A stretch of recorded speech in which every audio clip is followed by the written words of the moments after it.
आप लोग सबसे पहले लाइफ में जो स्टार्ट किए थे, क्या किए थे? वही काम आज भी करना है। क्या करना है? तो कैसे करना है ये चीज हम लोग देखेंगे ना। तो आपका ध्यान इधर होना चाहिए। क्या होना चाहिए? इधर होना चाहिए। घसना कैसे है? पहले आप घसते थे फ्री हैंड, इधर भी। बचपन में जब चलते थे तो ढनमनाते थे। जब पापा या मम्मी का हाथ पकड़ा तो चलने लगे, पैर बढ़ा बढ़ा के चलने लगे। उसके बाद आप लोग चलने लगे, फिर दौड़ने लगे और आज बहुत तेज दौड़ रहे हो। और दौड़ते दौड़ते आप लोग कोई पुलिस बनोगे, कोई ऑफिसर बनोगे, कोई रेलवे में जाओगे, कोई इनकम टैक्स में जाओगे, कोई डॉक्टर बनोगे, तो कोई वगैरह वगैरह कुछ ना कुछ बनोगे ना। तो उसी तरह हम लोग राइटिंग स्किल में एक स्किल सीखने जा रहे हैं जिसका नाम है कर्सिव राइटिंग स्किल। ठीक है, तो आज का जो हमारा टॉपिक है कर्सिव राइटिंग। क्या? Cursive writing. सीधा सा मतलब है कर्सिव राइटिंग के मतलब में घसना। अच्छा ये बताओ, तुम लोगों में डॉक्टर के यहाँ कौन कौन गया है? सब गए हो लगभग। ठीक है, हाथ नीचे गए हो, अच्छी बात है। तो डॉक्टर साहब को देखते होंगे, कुछ कर्सिव में लिखते हैं और कुछ अक्षर पता ही नहीं चलता। एग्जैक्टली कहो तो वो कर्सिव नहीं है। ठीक है, लेकिन उनका लिखने का जो अंदाज होता है स्पीड होता है। ठीक है, जो थोड़ा स्पीड में लिखते हैं, इसीलिए लिखते लिखते आगे घस देते हैं। ठीक है, यस सर। तो उनके अंदाज से नहीं, आप अपने अंदाज से आज कर्सिव राइटिंग सीखो। ठीक है, तो सुन दीदी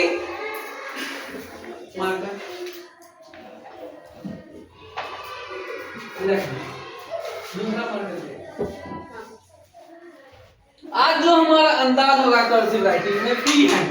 क्या होगा? Free hand. फ्री मतलब फ्री, मुफ्त हाथ। क्या? तो फ्री हैंड हम लोग कर्सिव CURSIVE कर्सिव अभी तक आप इस तरह लिखते हो और आगे जो लिखोगे WRITING राइटिंग। ठीक है, इस तरह जब भी कर्सिव राइटिंग लिखाता है आप याद रखना, आप एक वर्ड लिखते हो, जैसे कि मानो ए। ठीक है, ए ये रहा आपका कैपिटल ए। ठीक है, उसी तरीके जब तक आपका लेटर नहीं लिखा जाए तब तक हाथ नहीं उठाना है। आप लोग पहले लिखते थे 3 चरण में, आप लिखते थे ए, लिखते थे। और जो आप लिखोगे उसको सीधा हाथ उठना ही नहीं चाहिए। क्या मेरा हाथ उठ रहा है ए लिखने में? नहीं। तो ध्यान ये देना है हमें कि मेरा हाथ उठना नहीं चाहिए। उठना मतलब क्या? कॉपी से नहीं उठना चाहिए। कुछ जो पॉइंट है, छोटी छोटी मगर मोटी बातें हैं कर्सिव का, जो हमारा सबसे पहला पॉइंट बनेगा, हाथ नहीं उठना चाहिए। इस बात को अगर आप ध्यान डाल लिए तो आप कर्सिव राइटिंग सीख गए। और ऐसे भी दुनिया में कोई ऐसा काम नहीं है, कोई ऐसा काम है जो आप लोग नहीं कर सकते हो? सारे काम कर सकते हो। कुछ बच्चे तो बदमाशी भी करते हैं। ठीक है, जो बदमाशी कर सकता है वो सारा काम कर सकता है। कर सकते हो ना? क्या मुंतजीर? Yes sir. चलो आज मुंतजीर बोल दिया तो मतलब सब बोल दिया। ठीक है, तो आगे देखते हैं। हमारा जो पहला होगा, ये देख लो कि आपके पास जो इंग्लिश का कॉपी होता है ना? आपके पास इंग्लिश का copy. Yes sir. Cursive writing सीखने के लिए बेस्ट जरिया है। ठीक है, ये जो कॉपी है आपका, ये बेस्ट जरिया है। तो आप लोग जो है कर्सिव राइटिंग जब सीखते हो, इंग्लिश का कॉपी जब आपके पास है, सबके कॉपी में ये 4 लाइन 4 लाइन होता ही होता है। होता है आपके कॉपी में 4 लाइन। सबसे ऊपर के लाइन को टॉप लाइन कहते हैं, जो कि फर्स्ट, और नीचे के लाइन को बॉटम लाइन कहते हैं। टॉप में है तो टॉप में, बॉटम में है तो बॉटम। ओके। और ये हमारा 2 और 3 जो है ये मिडिल लाइन। कैसा लाइन है? Middle line. आप लोग देखे होंगे बीच का लाइन हमारा जो है ब्लैक कलर से कोटिंग, ब्लैक कलर से कोटिंग है। आपके कॉपी में भी ब्लैक या ब्लू कलर से है ना? ब्लैक और रेड। सीधा सा मतलब है, अब ये जो लाइन है बाहर का लाइन, मेरे भाषा में अगर समझो तो ये खतरे का लाइन है। कैसा लाइन है? खतरे का लाइन। अब बताओ, पाकिस्तान के बॉर्डर में अगर तुम घुसोगे तो क्या किए जाओगे? मार दिए जाओगे। लेकिन हम भारतीय हैं भाई, हम जाते भी हैं और आते भी हैं, एयर स्ट्राइक कर देते हैं। क्या करते हो ना? तो ये बॉर्डर से बाहर जाओगे तो कर्सिव राइटिंग के भाषा में आप समझो तो आप डिस्क्वालीफाइड, मतलब मार दिए गए। ठीक है, समझे? ये जो लाइन होता है आपके लिए, ये भी लाइन एक तरह का बॉर्डर ही है, और ये रेड लाइन भी आपके लिए बॉर्डर ही है।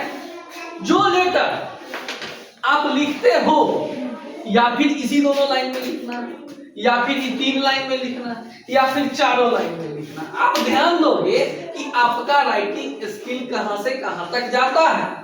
ठीक है, हम ध्यान देंगे कि सबसे पहले हमारा जो होता है लिखने का अंदाज जो है, शुरू करेंगे ये 3rd लाइन से। 3rd लाइन के हल्का ऊपर, 3rd लाइन के हल्का ऊपर जहां डॉट दिए हुए, सबसे पहले तो आप सी लिखना स्टार्ट करोगे। यहां से गए, ऊपर के लाइन को टच किए, हल्का नीचे आ गए, हल्का नीचे आने के बाद फिर से रिवर्स जाके नीचे जाके फिर से ऊपर, फिर से कहां से शुरू किए? 3rd लाइन से शुरू किए, 3rd लाइन के हल्का ऊपर से फिर ऊपर गए, 2nd लाइन को टच किए, फिर ऊपर गए। क्या हम लाइन से बाहर भी निकले हैं? अगर बॉर्डर से बाहर निकलोगे तो क्या कर दिए जाओगे? मार दिए जाओगे। मतलब बॉर्डर से बाहर, पाकिस्तान इंडिया का बॉर्डर है भाई, बच के रहना है। क्या करना है? अब आपको एक्यूरेसी लाने के लिए इसी चीज को बार बार करना है। क्या करना है? आप पेज में कंट्रोल करोगे, अपने हाथ को वापस लाए, फिर से वापस गए, फिर से वापस लाए, फिर से वापस गए, फिर से वापस लाए, फिर से लाए। इसी चीज को आपको दोहराना। ठीक है, ये पहला जो कि आपने सी लिखना सीखा। ठीक है, अब थोड़ा सा देखो, सी और ए में लगभग चीज सेम है। अब देखो, इसी सी को लिखते लिखते हम लोग क्या लिख लिए? ए फॉर क्या होता है? ये तो सब जानता है, एरोप्लेन से ना एयर स्ट्राइक करेंगे। एयर स्ट्राइक करोगे ना? इसी चीज को आप दोहराते दोहराते ए हो गया। ध्यान दो ना, हर लेटर लगभग हमारा 3rd लाइन के ऊपर से उठ रहा है, उठ रहा है। अब देखोगे कुछ चीज जैसे आसान सा जगह है, जैसे कि एम लिखना, ये हमारा एम है। इसी चीज को आप भी अपने कॉपी में बार बार दोहराओ।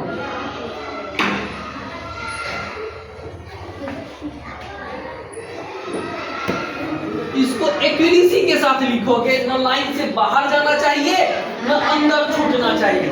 आप लोग क्या करते हो? हड़बड़ हड़बड़ हड़बड़ हड़बड़, तो उसमें क्या होता है? गड़बड़ गड़बड़ गड़बड़ गड़बड़ होता है ना। ज्यादा होली में खा लेते हो तो पेट क्या बोलता है?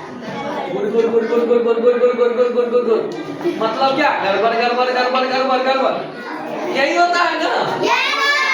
तो आपको नेक्स्ट स्टेप हम बताएंगे कि आगे एम एन लगभग एक जैसा है, बिल्कुल है, एक लाइन मिल जाएगा। हमारा बी ये रहा स्मॉल। आप कहोगे सर आप लगभग लेटर स्मॉल को ही ध्यान दे रहे हो, आप इस चीज को बड़ा भी कर सकते हो बेटा, ठीक है।